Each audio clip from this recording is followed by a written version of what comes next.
집중해 주셔야 되고, 오늘 교육을 하는 가장 원초적인 이유는 선택과 집중이 필요하다라고 했는데, 지금 계양전기 상태가 생각보다 녹록지 않은 상태라는 거죠. 그런 상태가 지속되면 그러면은 경영진들은 계양전기를 그냥 둘까? 또는 어떤 방향이 펼쳐질까 앞으로 고민이 많이 되는 한 해예요. 그래서 노동조합은 사실 최선과 최악을 둘 다 고민을 해야 돼요. 그렇지 않으면 대응하기가 만만치가 않다. 그래서 오늘 아주 적나라하게 지금 현 상태를 말씀드리고 앞으로 우리가 어떻게 나아갈 건지, 그리고 어떤 방식으로 회사하고 이런 것들을 협상해 나갈 건지, 그리고 조합원들은 어떤 생각을 가져야 되고 어떤 방향으로 한 목소리를 내야 되는지까지도 오늘 좀 말씀을 좀 드리려고 합니다. 그리고 교육이 다 끝나고 나면 조합원들께서 궁금하신 것들도 생길 수 있고 심적으로 되게 우울한 상태가 될 수도 있어요. 하지만 문제는 이 상태를 알아야 되고 바닥이 왔으면 이제 우리 올라가야 되니까, 그래서 준비하는 그런 마음가짐도 가져줬으면 좋겠다 해서 오늘 교육을 좀 진행을 하도록 하겠습니다. 제목은 선택과 집중이 필요하다. 아까 말씀드렸듯이 노동조합은 언제나 최선과 최악을 동시에 고민해야 한다라는 것입니다. 계양전기 노동조합과 사측에서 지금 가장 핫한 이슈는 통상임금입니다. 사실 작년 2024년 12월 19일 날 대법원 전원 합의체 판결로 고정성 일률적으로 지급되는 모든 부분에 대해서 통상임금으로 적용해서 노동자한테 지급하는 게 맞아 라고 해서 법원 판결이 탁 난 거예요. 그러니까 그러면 지급하면 되지, 단순한 생각으로 지급하면 돼요. 노동조합이랑 협의할 게 없어요. 사실 법으로 정해져 있기 때문에. 근데 왜 이걸 가지고 회사랑 얘기를 하고 있을까? 우리가 상여금이 몇 프로죠? 상여금이 800%예요. 그거를 통상임금 적용시키면은 회사가 줄 수 있는 능력이 될까요, 지금? 솔직하게 안 돼요. 그래서 이 통상임금에 속해 있는 문제점, 그리고 지금 회사가 하고 있는 행태, 그리고 회사가 대처하는 자세가 어떤 건지를 먼저 말씀을 드릴게요. 2025년 5월 19일 날 특별 단체 교섭을 합시다. 우리 통상임금. 원래 올해 교섭은 있는데 단체 협약을 안 하는 해예요. 임금만 있는 해예요. 근데 특별 교섭으로 통상임금을 다뤄야 된다라고 해서 특별 교섭이 시작이 됩니다. 저희는 통상임금이 들어가는 게 상여금 800% 들어가고 휴가비, 연특근 수당, 주휴수당, 연월차, 미사용분, 퇴직금 이런 것들이 전체가 다 통상임금으로 들어가요. 그리고 주휴수당 통상임 시급으로 지급된다. 주 5일째 5일 근무하면 하루를 유급으로 주는 게 주휴수당인데 그것도 통상 시급으로 원래 지급해야 되는 게 맞아. 대다수 회사들이 통상 시급으로 지급하지 않고 있어요. 근데 대법원 판결이 나면서 이것도 통상 시급으로 지급하는 게 맞아 라고 하고 있는 거죠. 적용해야 될 것들이 너무나도 많아요. 우리 회사가 노동자들한테 지급해야 될 것들. 그러면 적용해주면 되는데 니네 왜 못해? 라고 하니 이런 문제점들이 뒤에 있는 거예요. 계양전기 전체 인원은 726명이고 이 인원 중에 임원이 16명이나 있어요. 사무관리직 370명, 전문기능직 340명. 통상임금 적용 시 발생되는 증가액이 얼마예요? 90억이에요, 매년. 저희 작년 적자 얼마 났어요? 150억. 근데 올해도 100억 가까이 적자가 날 예상을 하고 있어요. 그러니까 100억 플러스 90억이에요. 190억이 적자인 거죠. 통상임금 적용하는 순간 90억이 드는 거예요, 매년. 회사가 야, 이거는 너무나도 힘들어, 못 주겠어 라고 하고 있는 거예요. 근데 법으로 판결됐는데 이걸 안 줄 수가 없죠. 회사에 노동조합이 있으면 노동조합 대표랑 또는 근로자 대표랑 합의를 해야 돼요. 노동조합 있으니까 야, 우리 얘기 좀 하자 이러고 있는 거예요. 얘기하는 건 좋아. 근데 이런 얘기만 하는 거지. 90억 든데 그중에 임금이 3, 40억이고 퇴직충당금이 50억 들어가고 법정 요율 변동, 국민연금 우리 단체 협약하면 거기에 임금성이 들어가잖아요. 통상임금에 포함하는 것들이 계속 상승한다는 거지. 그래서 너무 힘들어 회사가 이렇게 얘기하고 있는 거지. 그래서 통상임금의 가장 핵심적인 요소는 연장근무예요. 안산만 놓고 보면 통상임금 800% 적용하는데 결코 어렵지가 않아. 잔업이 빵 시간이니까. 적용해줄 만한 게 연월차 안 쓴 거 돈으로 받을 때 그거 포함이고 퇴직금만 800% 적용해서 주면 돼요. 금액이 생각보다 많지 않아. 근데 현안이 연특근이 난리가 납니다. 그러니까 회사 줄 수가 없는 거야. 현안 연장근무하는 상황을 봤는데 연구직이 한 11시간, 사무직이 17시간, 전문기능직이 한 40시간 정도 하고 있다. 연근을. 안산은, 공구는 연구직이 23시간, 사무직 16시간, 전문 기능직 10시간. 이거는 간접 부서들, 어쩔 수 없이 일시적으로 해야 되는 상황들에 있는 간접 부서들 모두 망라해서 평균치를 낸 게 10개더라. 이 치수로만 놓고 봐도 사실 상당한 차이가 나요. 그래서 회사가 노동부에서도 계속 공고를 해. 야, 니네 빨리 지급해. 계속 경고장도 날라오고 막 저기저기서는 소송도 하고. 회사는 빨리 통상임금을 어떻게 해서든 정리를 해야 되는 게 맞아. 소급분도 계속 쌓여가니까 2024년 12월 20일부터 계속 쌓이고 있는 거예요. 현재 시점까지. 그러면 최소화할 수 있는 방안이 뭘까? 회사가 고민을 했던 거죠. 연봉제들은 매년 3월에 연봉 협상을 해요. 그래서 연봉 협상을 하기 전에 연봉제들은 다 부릅니다. 이 자리를. 야, 우리 통상임금 올해 어떻게 할 건지 설명해 줄게. 올라와봐. 이렇게 얘기를 해요. 비용이 적용하면 이만큼이 들어. 8억, 9억이 들고. 그래서 되게 힘들어 우리 회사가. 그래서 어떻게 할 거냐면 사무직 연봉제들은 상여금이 300%예요. 거기서 100% 까고 기본급에 녹일 거야. 그리고 200%만 통상임금 적용해줄게. 통보합니다. 고정 OT를 34시간에서 4시간을 빼요. 그리고 이걸로는 안 돼. 2025년도에는 임금은 동결이야. 그리고 통상임금은요, 근로자 대표 또는 노동자 대표랑 지금 합의하는 그 시점 2024년 12월 20일부터 합의한 시점까지에 대한 소급분을 주게 돼 있어요. 지급해야 되는 게 맞아요. 그럼 3월달까지 계산해서 300%를 적용해서 소급분을 줘야 돼. 근데 소급분은 어떻게 되는 거예요? 라고 하니까 그거는 좀 나중에 볼게 이렇게 얘기했어요. 통보를 한 거죠. 사무직군들 불만 많겠죠, 연봉제들. 근데 어떻게 해요? 입장은 이거예요. 더럽고 싶으면 나가던지 이것도 받기 싫으면 나가. 이렇게 통보한 거예요. 연봉제들한테. 기능직들한테 이렇게 할 수 있어요? 못해요. 우리랑 또 합의를 해야 돼.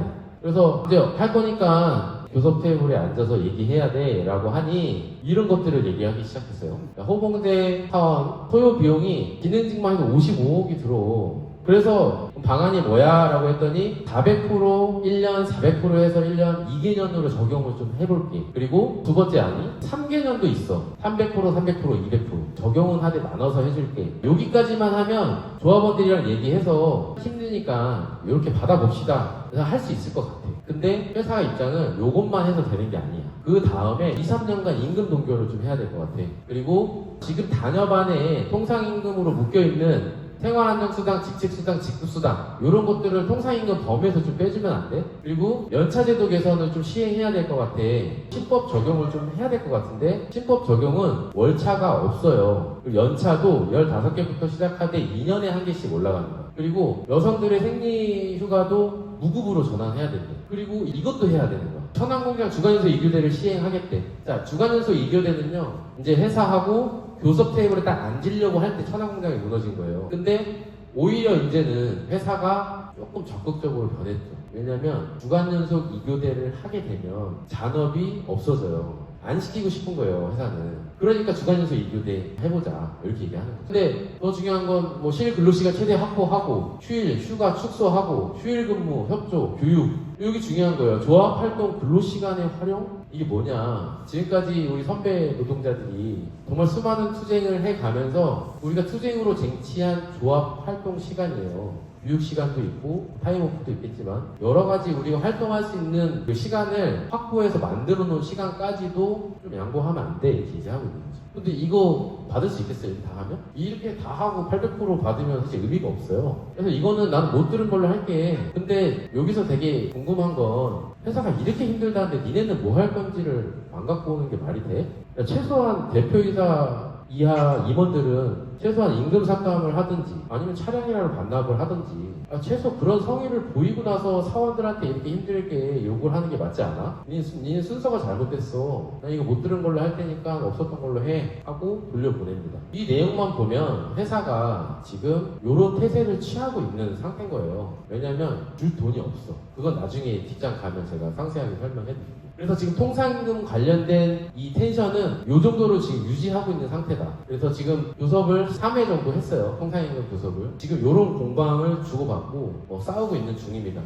어쨌든 회사는 줄 돈이 없고 됐고 난 모르겠고 그렇게 얘기를 하는 건 법적인 내용이어서 그래요. 저희가 달라고 말라고 할 필요가 없는 문제이기 때문에 800%가 온전히 해결되지 않으면 끝나지 않는 싸움이에요. 그런 이제 내용을 갖고 있는 게 통상임금이다. 그래서 통상임금은 지금 이런 텐션을 취하고 있다. 지금 현재 계양정기가 가장 핫한 이슈가 통상임금. 그 다음이 주간연소 2교대입니다. 주간연소 2교대는 작년부터 해서 고용위에서 굉장히 많은 이제 시간을 들여서 자료를 수집하고 만들어 갖고 왔어요. 다 준비가 됐고 스탠바이가 돼 있어. 그래서 주간연소 2교대를 하면 어떻게 되는지 안산도 알아야 돼요. 왜냐면 안산은 상시주간만 하니까 주간연소 2교대 상관없어. 이렇게 생각하면 안 된다는 거죠. 동일하게 적용하는 방법을 찾아봐야 됩니다. 자, 환경적인 거 먼저 볼게요. 자, 주간연소 2교대 주체적 환경 안산공장입니다, 지금. 당연히 전동공공 완제품 만드는 건 알고 계시고, 연장 근무 시간이 없어요. 일과 시간에도 일을 못해. 일이 없어서. 안산공장의 조합원은 67명. 모베드 사업을 얼마 전에 수주해서 지금 막 하고 있어요. 평균 현장의 가동률은 65%. 1일 8시간 근무를 하는데 8시간도 근무를 채 못한다는 얘기를 하는 거예요. 65%면. 대다수 라인이 정상적으로 운영되는 라인이 별로 없어. 평균 연령대는 48세. 안산공장이 환경적인 요소예요. 자, 그럼 천안공장은 어떠냐? 전장 사업 하고 있어요. 자동차 모터 조립하고 있죠. 주야 2교대를 하고 있습니다. 근데 이게 100% 다 하지도 않아요. 63%만 217명 중에서 63%만 주야를 돌고 있어요. 평균 연장 근무 시간은 연근 26시간, 특근 12시간, 24년 기준으로 해서 인당 한 40시간 정도는 평균적으로 잔업을 하고 있다. 그러면 천안공장의 BEP. 그래서 지금 현재 2025년 5월 기준으로 매월 240억을 하지 않으면 적자예요. 요걸 넘어서야지 그때부터 흑자예요. 근데 이 240억에 대한 캐파 수준이 풀캐파예요. 천안공장 모든 인력이 현장에서 동원돼서 연특근을 모두 풀로 했을 때 나오는 금액이 240억인 거예요. 자, 그러면은 이 상태에서 이익을 내려면 더 만들어야 되는데 풀캡한데 더 할 수 있어요? 못하죠. 그러니까 못하면 적자예요. 이 구조를 계속 갖고 가고 있어요. 근데 이거는 한국 기업 사회에서 1차 벤더를 떠나서 2차, 3차, 4차 벤더들이 다 겪고 있는 문제 중에 하나이긴 해요. 왜냐면 우리가 이 하나를 만들 때 1,000원이면 아무리 재료비를 다 갖다 때려 박았는데 1,000원이 넘어. 그러면 위에 우리 고객사한테 가서 이거 1,000원 넘으니까 1,500원으로 해주세요라고 해야 되잖아요. 근데 거기까지 올라가지도 못해요. 얘기를 하러 가지도 못해. 다 잘리는 거지. 하기 싫으면 말던가. 왜냐면 너네보다 더 싼 데 있으니까. 그러니까 울며 겨자 먹기로 하는 거예요. 어쩔 수 없이. 근데 이거라도 안 하면 운영이 안 되죠, 공장이. 그래도 그나마 240억을 하고 있다는 것 자체가 신기한 거예요, 지금 이 상태에서. 근데 캐파는 더 이상 늘어나지 못하는 거지. 그리고 현재 미납 수량이 23만 대예요. 아니 풀캐파에 240억을 했는데 왜 미납이 생겨? 라고 질문할 수 있잖아요. 현대자동차나 뭐 기아에서 이번에 펠리스가 새로 나왔는데 잘 팔려. 근데 기존의 수준은 100만 대만 해달라고 했는데 그냥 한 30만 대만 더 해줘. 그럼 우리는 어떻게 해요? 네, 알겠습니다. 대응을 해야죠. 근데 풀캡한데 어떻게 대응을 해? 그러니까 조금씩 미납이 생기기 시작하는 거죠. 그러니까 미납 생기면은 우리한테 좋지가 않아요. 왜냐면 미납이니까 만들자마자 비행기로 태워서 보내야 되지, 화물차 태워서 보내야 되지, 돈이 거의 더블로 드는 거예요. 구조적으로 어떻게 할 수 있는 환경이 아니야. 근데도 현대는 니네 안 하면 말고. 저희랑 똑같은 사업을 하고 있는 회사가 있어요. 천안이랑 각각 똑같아요. 근데 현대한테 얘기를 안 해. 왜냐면 인건비가 싸요. 우리는 인건비가 한도적으로 높아. 그러니까 현대에서 생각을 해봐. 내가 오너인데 똑같은 회사가 만들어. 얘네는 괜찮다는데 니네가 문제 있다는데 왜 니네만 올려달라 그래? 니네 회사 자체적으로 문제 있는 거 아니야? 이렇게 얘기하는 거예요, 현대는. 구조적인 문제잖아, 니네. 야, 얘네는 괜찮다는데 니네 왜 그래? 니네 하지 말든가. 이런 식인 거예요. 지금 현재 상태가 그렇다는 거죠. 하나는 평균 가동률은 90%가 넘어서요. 95% 정도 되는 것 같아요. 대다수 라인이 다 연특근을 진행하고 주 52시간을 넘어서 특별 연장 근로까지 신청해서 하고 있는 상황입니다.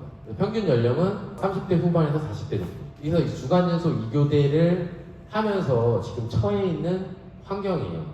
근데 우리 회사가 진짜 이거를 합의하거나 협의하기 굉장히 더러운 구조예요. 솔직히 말해서. 여기는 안 하고 있죠. 안산 천안 떨어져 있죠. 천안에도 하는 사람이 있고 안 하는 사람이 있죠. 주간, 야간. 얼마나 힘들어요. 구조 하나를 마치기가. 그럼에도 불구하고 계속해서 지금 진행하고 있는 중이다. 그래서 문제점은 정리해보면 주야 2교대 안산 천안 합쳐서 전체 인원의 한 50%밖에 주야간을 하지 않아. 그리고 주간연소 2교대 8+8로 예를 들어 진행을 한다라고 했을 때 지금 아까 풀캐파 그거는 잔업특근 다 해서잖아요. 이 8+8로 하면 잔업이 없어. 그럼 나머지 캐파를 어떻게 맞출 건데? 라고 하는 숙제가 생기죠. 그리고 주야 교대제 시행 중인 인원이 임금 저하에 대한 문제를 제기하고 있어요. 야간자들 중에서는 나는 지금이 편한데 왜 이거 꼭 해야 되지? 라고 하는 분들이 있어요. 있어요. 왜냐면 나 그냥 조금 힘들어도 돈을 좀 더 받는 게 좋아 라고 하는 사람이 있거든요. 근데 그거는 작년부터 저희가 계속 얘기했어요. 돈을 조금 더 받는 것보다 우리가 더 건강하고 오래 살고 더 즐거운 삶을 사는 게 중요하다라는 캠페인을 많이 했기 때문에 지금은 조금의 인식 변화가 됐어요. 이제 조금 워라밸을 지키고 우리가 좀 즐기는 시간을 갖자라고 하는 방향으로 좀 많이 흘러는 갔다. 천안과 안산의 균형을 맞추는 문제. 천안에는 일이 많아. 안산에는 일이 없어. 점점 쪼그라들겠죠. 그리고 고정 OT가 나중에는 문제가 될 거예요. 8시간밖에 안 하는데 기존에 잔업을 52시간씩 했는데 그 나머지 돈을 어디서 메꿀 거냐 이거지. 근데 일을 그만큼 안 하는데 또 불구하고 내가 소비 습관이나 이런 것들이 있기 때문에 그래도 보상 심리가 있는 거야. 그래도 고정 OT 우리 좀 보장해줘야 되는 거 아니야? 이렇게 얘기하는 거죠. 그리고 이 캐파를 못 맞출 시에는 회사는 이거를 고민할 거예요. 왜냐면 이건 너무나도 좋은 달콤한 거죠. 회사는 외주화해서 아주 싼 인건비에 우리 똑같은 제품을 만들면 우리 단가가 굉장히 낮아지죠. 네. 그러면 이익 구조가 됐을 때는 회사 입장에서는 외주화가 너무나도 좋은 거예요. 아마 캐파가 못 맞춰지면 이런 것들도 나올 수 있다. 그리고 취업시간과 종업시간, 주간연수 2교대를 하게 되면 자 12시 안에 퇴근을 해야지 온전한 주간연수 2교대잖아요. 근데 그러려면은 출근을 7시를 땡기든 6시 반부터 시작을 하든 이런 작업들을 계속 해야 되거든요. 근데 우리 경기지부 안에 있는 모베이스 지회라고 있어요. 거기도 똑같이 통상임금 저희랑 비슷하고 상여금이 그러니까 회사가 주간연수 2교대 카드를 꺼냈는데 여기서부터 막혀서 아무것도 못하고 있어요. 조합원들이 부부 사원이 많은 거야. 그러니까 애기를 맡겨야 되는데 1시간을 땡기기가 말이 안 되는 거지. 협의가 안 되는 거야. 그러니까 이런 문제점들도 나중에 발생을 할 수가 있겠더라. 그리고 안산 공장의 환경적인 문제. 그래서 이게 주간연속 2교대 진행에 대한 이런 문제점들을 안고 있다.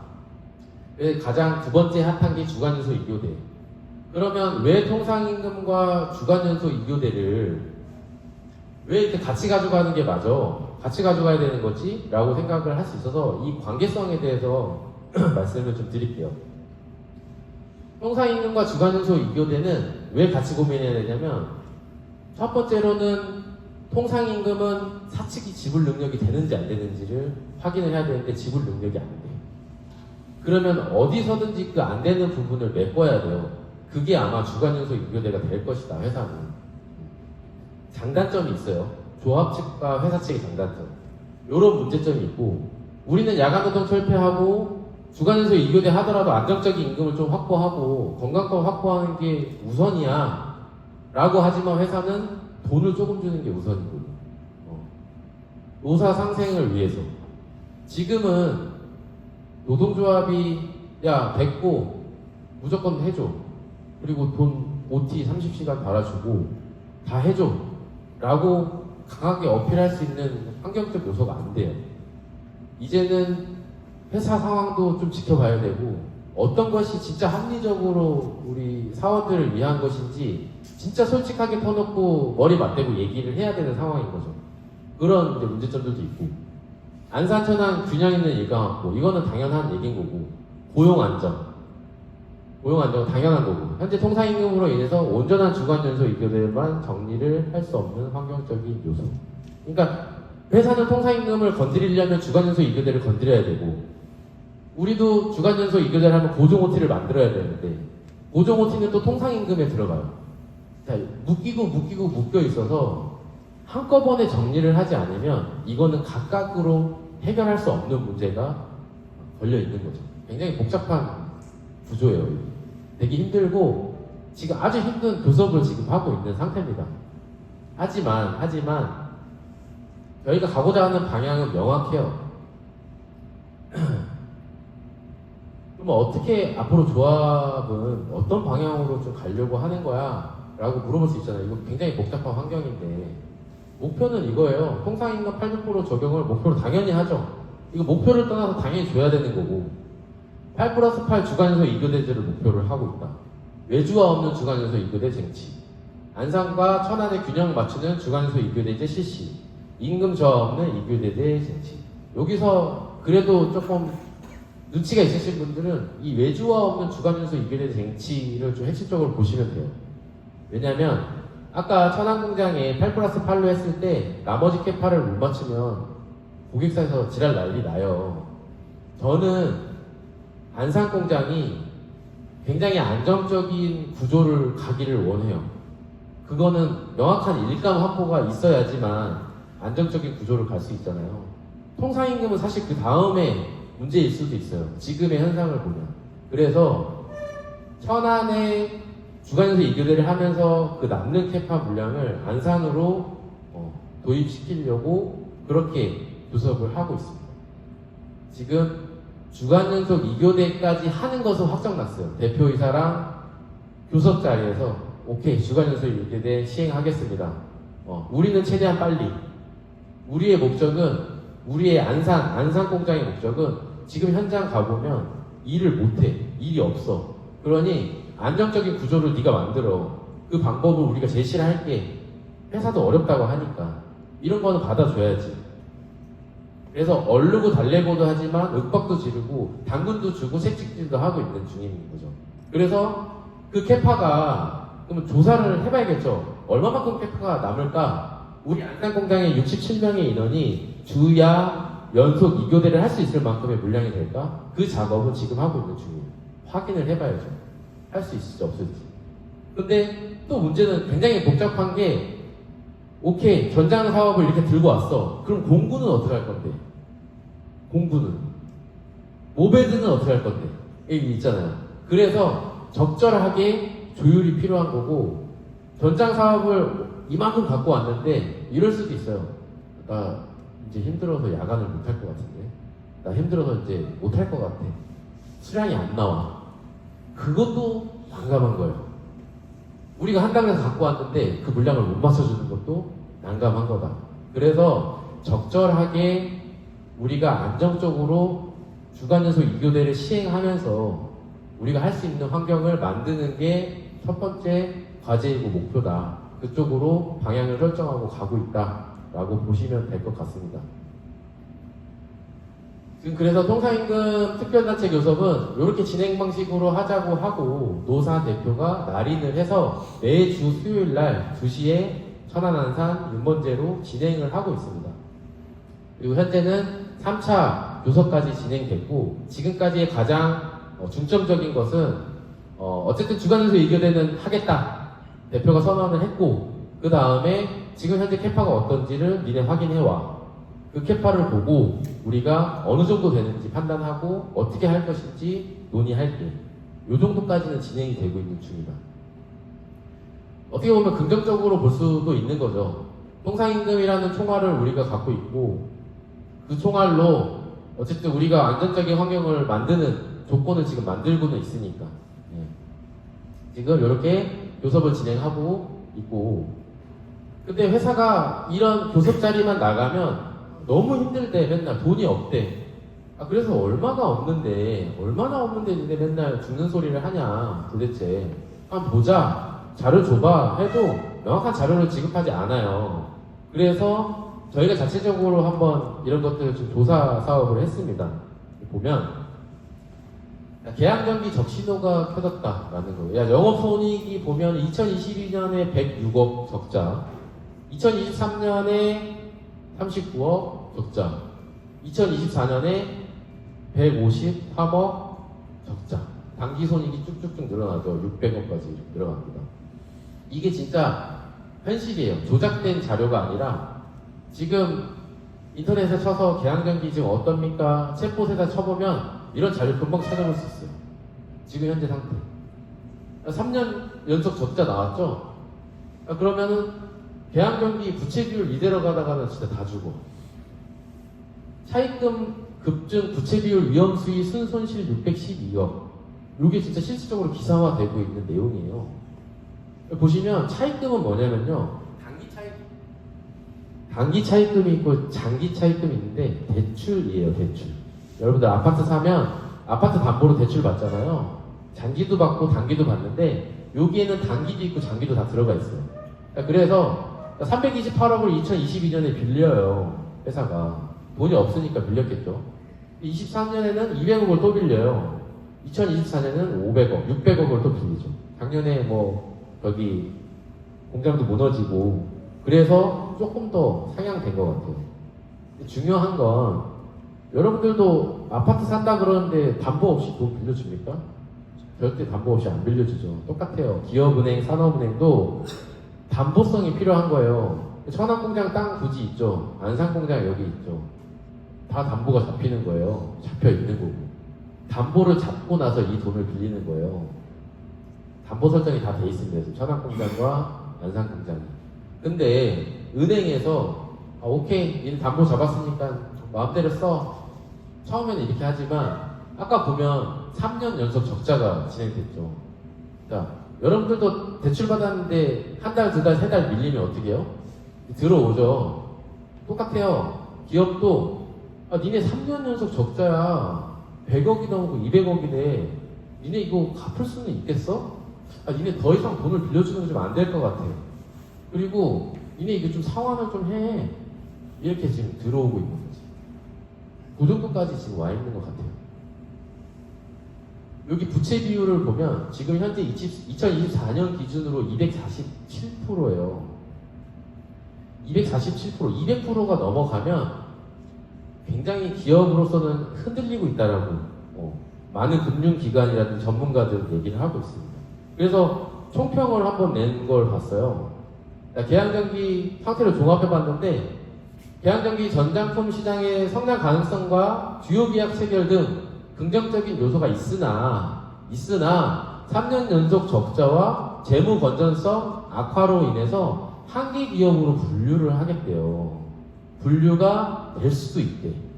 한계 기업으로. 더 이상 성장에 대한 것들이 힘들다라는 한계 기업 분류로 우려가 있다는 거예요. 실적 회복을 위한 적극적인 비용 절감, 사업 구조 개선, 수익성 강화가 시급한 상황이래요. 근데 이거는 그냥 우리가 얘기하는 게 아니라 금융 전문가들, 기업의 금융 전문가들이 이렇게 얘기를 하고 있는 거죠. 한계 기업으로 분류될 만한 상태를 보여주고 있고 부채 비율이 200%를 넘어갔다는 것은 기업의 기반이 흔들리고 있다는 징표다.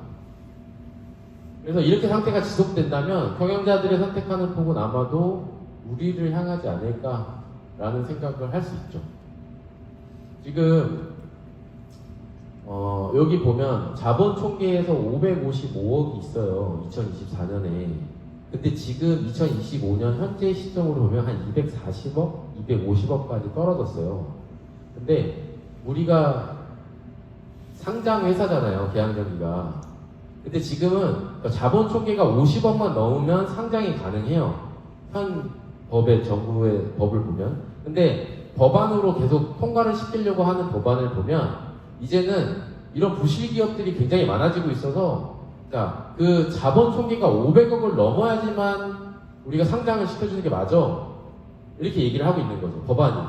아직까지 법안이 통과되진 않았어요. 근데 앞으로 3년 동안 이런 상태로 가다 보면 사실 상장 폐지도 될 가능성이 있어요, 계양전기가.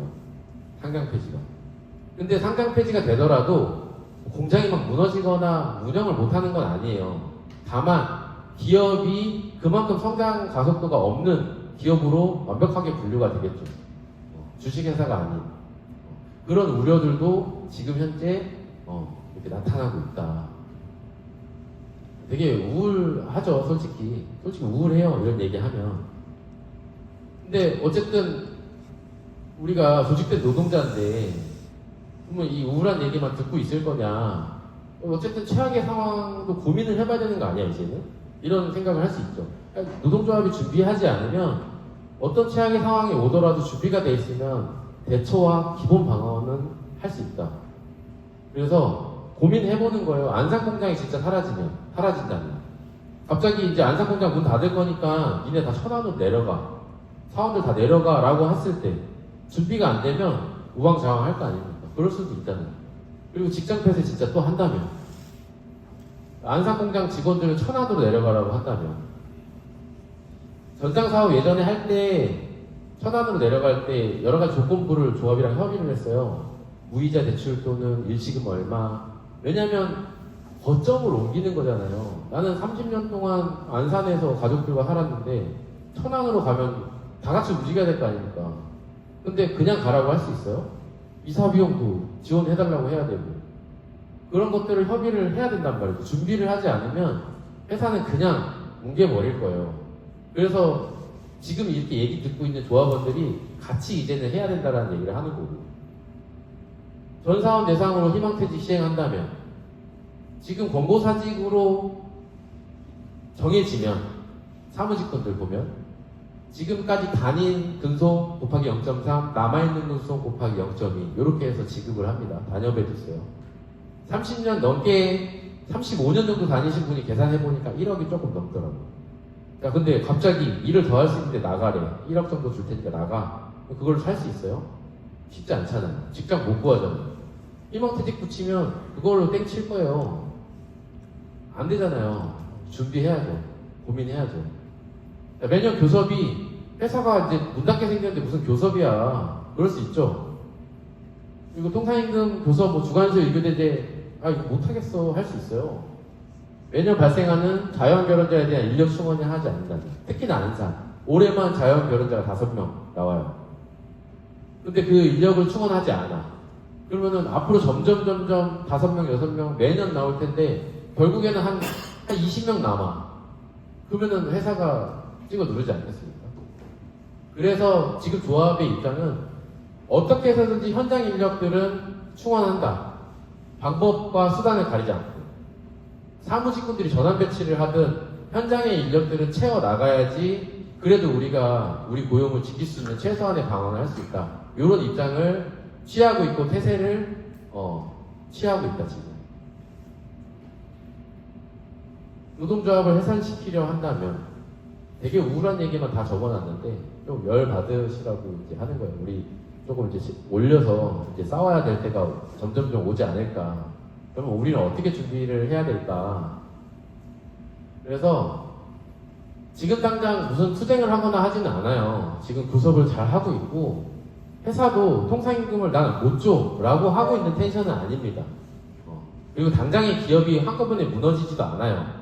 단회장들이, 단회장 아들내미들이 야 계약정기 문 닫아. 물론 이렇게 하면은 뭐 공격적이겠지만 그런 텐션도 아닌 것 같아요. 다만 우려는 하고 있다. 계속 적자가 되니까 어떻게 할 건지 방안을 갖고 와. 뭐가 됐든.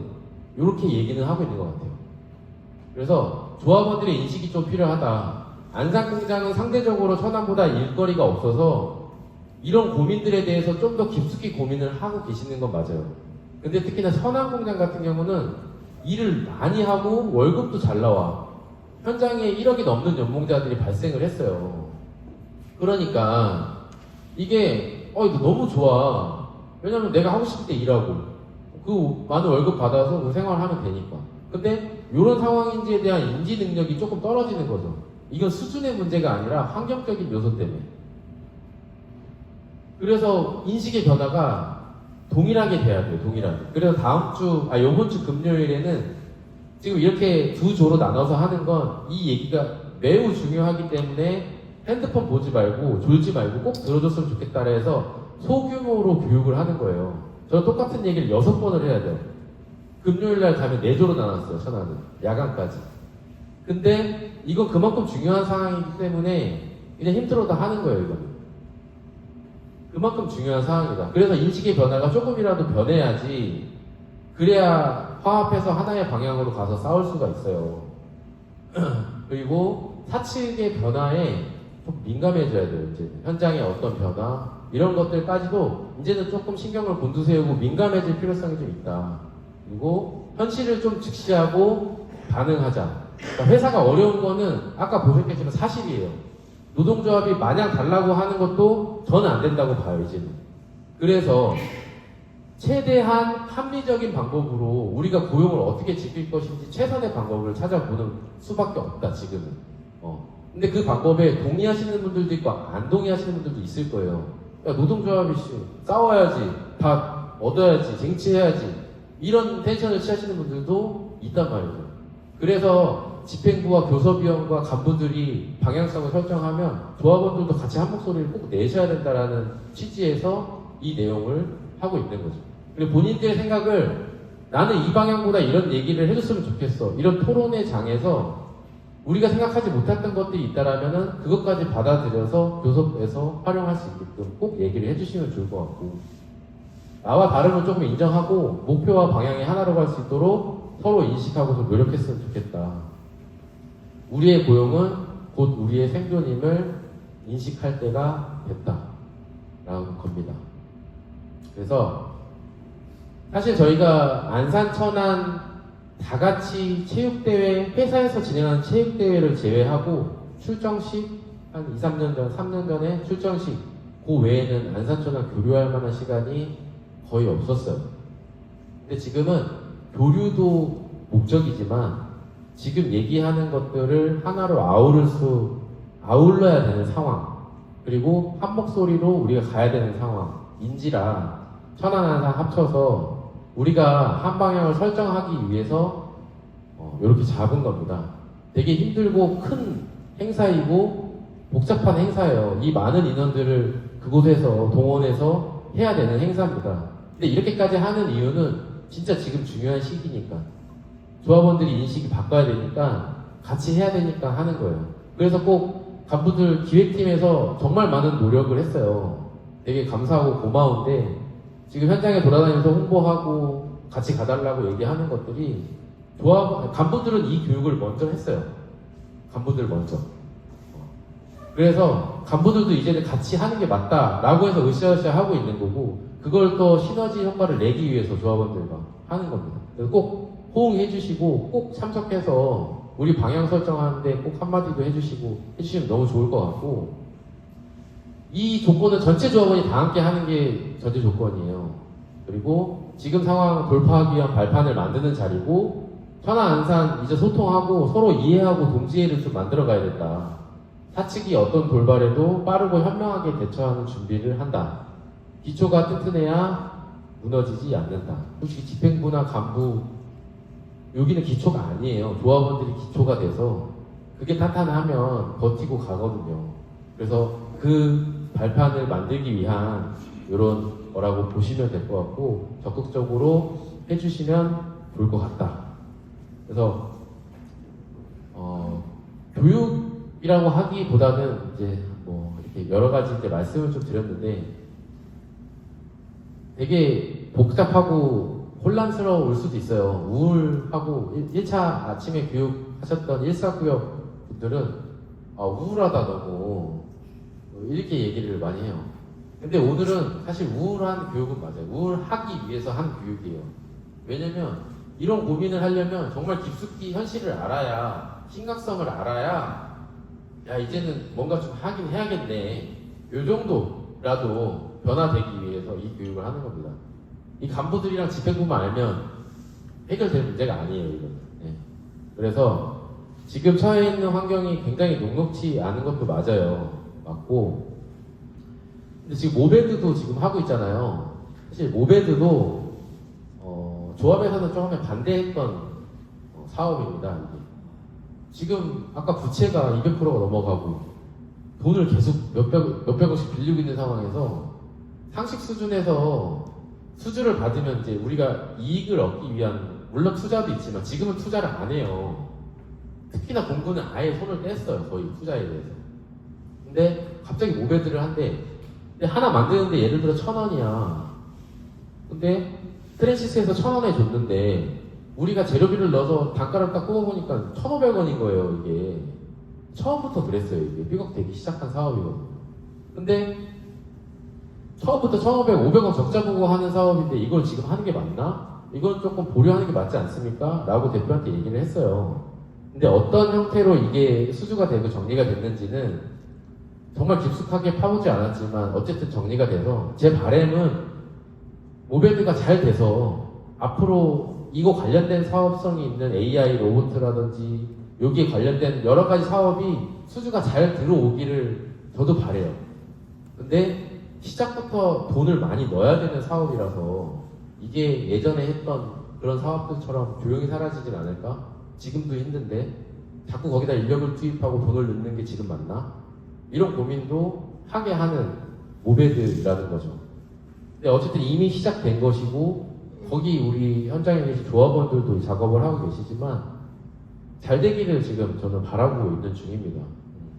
그런 이제 내용들도 좀 있고 통상임금은 솔직히 회사랑 교섭을 하지 않아도 돼요.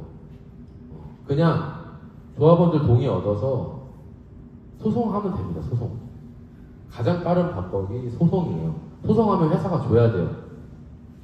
지금 한국 패키지는 작년 2024년 대법 판결 나기 전에 소송을 했어요. 통상임금 소송을. 그때는 소송의 목적은 3년치 소급을 해주는 게 목적이었어요.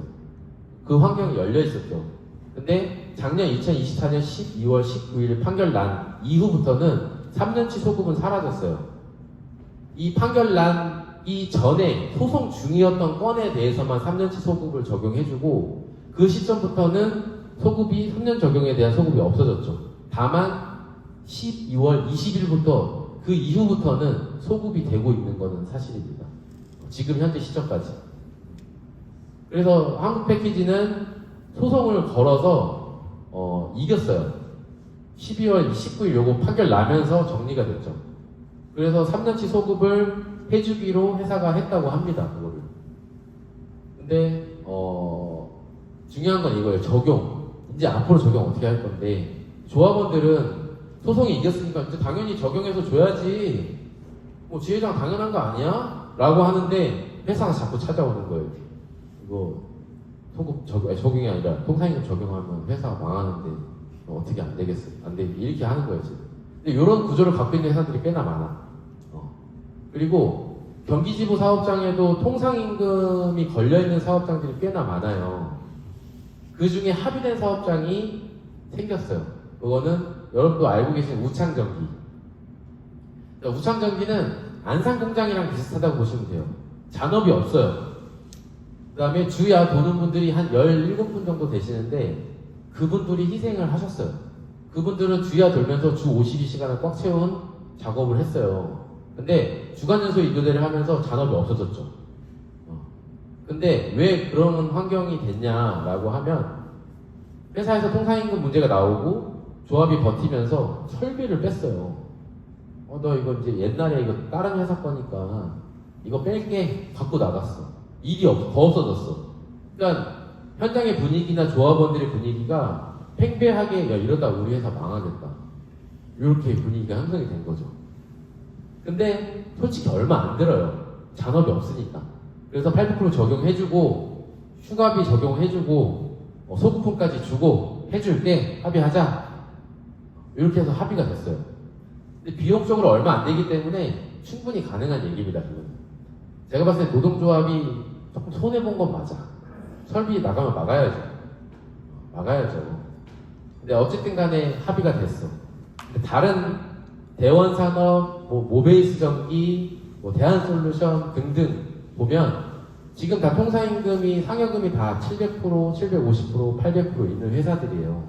어떻게 하고 있냐면 회사가 다 주간연소 인교대 카드를 갖고 오거나 지금 돈이 없어서 할 수가 없어. 계속 이런 텐션들을 다 유지를 하고 있는 중인 거죠. 그래서 소송을 하겠다라는 회사들도 있고요. 그런 텐션들이 있어요. 저희는 주휴수당도 통상 시급으로 줘야 되는 게 맞아요. 주휴수당은 5일 근무하면은 하루치 유급으로 주는 게 주휴수당이에요. 근데 그것도 원래는 통상 시급으로 줘야 돼요. 근데 회사가 경기지부 사업장만 해도 그렇게 주는 회사가 거의 없어요. 근데 이거 판결 나면서 이제 줘야 돼 얘기를 해야 되죠. 주휴수당만 인당 계산해봐도 400만 원, 500만 원 됩니다. 1년치 하면. 연봉이 가만히 있어도 4, 500이 올라요. 이거 돈 받는 입장에서는 눈 돌아가지 않겠습니까? 통상임금 다 적용되면 연봉 1억 5천 막 된다니까요. 근데 받으면 좋은데 회사가 없는 상태에서 누가 줘요 돈을? 그건 아니잖아요. 그래서 적정하게 합의를 해야 되는 건 맞다. 그래서 아까 오전에 교육할 때 누가 질문을 이렇게 했는데 아까 회사가 400% 적용하는 게 어때요? 뭐 이렇게 제안을 했잖아요. 근데 법원 판결은 800%로 다 적용하는 게 맞는데 이게 1년에 이렇게 하면은 법에 뭐 걸리지 않겠어? 라는 질문을 했어요. 근데 통상임금은 노동부에서 이제 법원에서 판결이 나면서 어쨌든 회사 대표성을 띈 노동조합이 있으면 노동조합이랑 그 다음에 근로자 대표가 있으면 근로자 대표랑 합의를 하게끔 해놨어요. 세부사항 관련해서는. 그래서 400% 하더라도 합의는 할 수는 있다. 근데 특히나 과반 노조가 아닌 데는 그런 문제적 요소들이 남아있는 거예요. 다른 사람이 퇴직을 했어. 올해 정년하시는 분들 계시잖아요. 올해 합의가 안 됐어. 근데 내가 지금까지 통상임금을 못 받았잖아요. 정년하신 분들이. 나가서 소를 제기하면 줘야 돼요. 나 이 회사에서 통상임금을 받지 못했어. 라고 소를 제기하면 줘야 되는 거예요. 그런 문제적 요소들을 통상임금은 갖고 있다. 그리고 소급분도 저희는 달라고 하고 있어요. 회사한테 선언을 한 건 뭐냐면, 회사 힘든 건 알겠는데 우리도 그래서 고민을 해. 그 대신 우리도 고민하는데 적당히 해, 적당히. 너네 힘든 거 안다고 우리 고민한다고 해서 여기서 엎어가지고 이것도 안 되고 저것도 안 되고 이건 안 돼. 그러면 우리 소 제기할 거야. 우리가 지금 소송 안 하는 것만으로 회사는 감사해야 돼. 이렇게 얘기하고 있어요. 그래서 적정하게 조율하려고 지금 대화하는 거잖아. 니네 적당히 해야 돼. 이렇게 이제 압박을 하고 있는 겁니다. 그래서 통상임금은 무조건 적용이 될 겁니다. 언제 시기적인 문제이지만.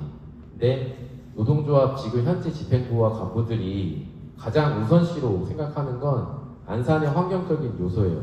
일감 확보, 그 일감 확보를 한 다음에 우리가 안정적인 구조로 연특근을 또 하고 우리가 이제 안정을 찾았을 때 그때 통상임금 관련돼서 그러면 어느 부분까지 적용을 한번 해볼래? 그 다음이에요. 왜냐하면 고정 OT가 우선이니까. 고정 OT도 마지막에 걸릴 겁니다. 주간수익을 하면. 다 틀릴 거 아니에요. 천하는 제가 몇몇 물어보면 40시간, 50시간 줘야지 이래요. 회사 가능할까 그게? 다 통상임금으로 들어가는데? 죽었다 깨어나도 회사가 못 줘요. 그거는 10시간 따기도 쉽지 않을 거예요 아마. 그러니까 이 모든 것들을 조율해가면서 해야 되는 교섭이라서 더욱더 힘든 교섭인 거죠 지금이. 그런 교섭이 지금 진행 중에 있다. 그래도 희망적인 것은 어쨌든 회사의 안상공장이 무너지면 안 된다라는 거에 대한 인식을 지속적으로 시켰고 대표이사 또는 그 밑에 임원들 안상공장 무너지게 하면 안 된다. 일감 확보해야 되고 안정적으로 운영하는 것을 목표로 해라 라는 거에 메시지를 계속 던졌어요. 그래서 큰 틀의 방향성은 아마도 여기에 전장사업 이런 것들을 환경을 만들기 위한 이런 발판까지는 어느 정도 기초 작업은 됐다라는 겁니다. 그래서 시기적인 문제이지만 노동조합은 그래도 올해 10월까지를 목표로 교섭위원과 고용위와 그다음에 집행부 임원들이 수시적으로 토론하고 얘기하고 회의하고 있습니다. 그래서 최소한 10월 정도까지는 서면으로 된 합의서에 이렇게 해서 이렇게 할 거다. 또는 주간연소 이교대 시행을 또는 사전에 한번 돌려봐야 될 거 아닙니까?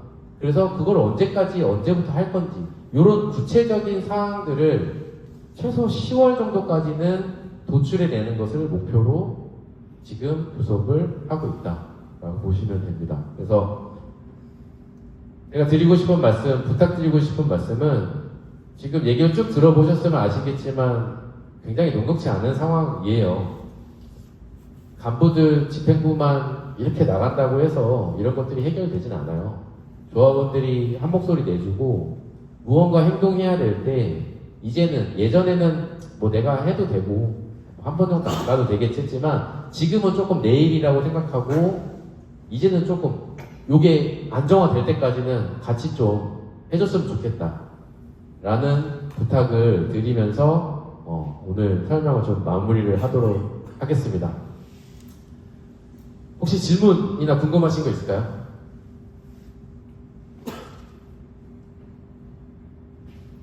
이해는 다 되시나요? 네. 궁금하신 거 없으세요?